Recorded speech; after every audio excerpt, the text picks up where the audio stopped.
So, one lovely summer day, Erica and I decided to go bike riding in our favorite area, Hyde Park in Chicago.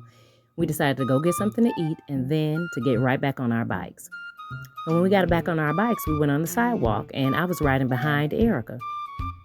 Now, my front wheel was a little too close to Erica's back wheel, and before you knew it, bam. Not only did I not recover, but it was so bad that I fell all off up in a tree. And I mostly feel sorry for the young lady that was walking by who saw the whole travesty, because she was like, "Are you okay, ma'am?"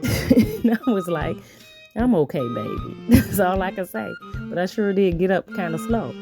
So when I finally got up, I saw it was a rip in my leggings, and I was like, "Oh my goodness, I don't have time for this," because a 30-mile challenge, bike riding challenge, was coming up in a couple of weeks, and I just was like, I do not have time to be hurting myself. So I just said, I'm going to go to the store real quick. I was riding kind of slow, and I was like, I got some Band-Aids, got some water poured on it just so I can get home.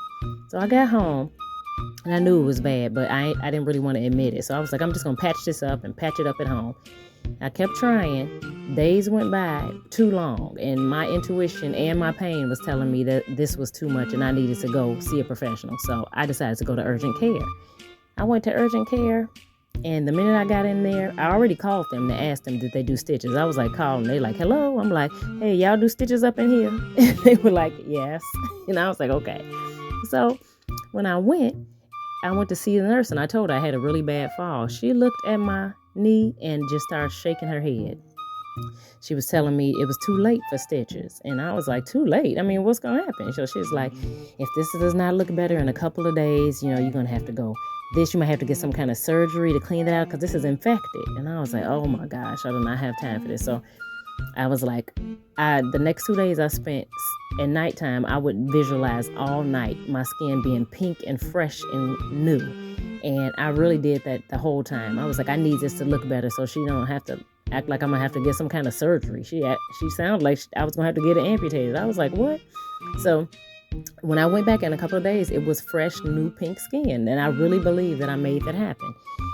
So I was good. And I did have to go to therapy. I did definitely have to go and get my knee looked out every single week. But I actually rode my bike to go get my knee looked at. And I got permission for them to ride my bike. They were like, there's no reason why you won't be able to ride the 30-mile challenge.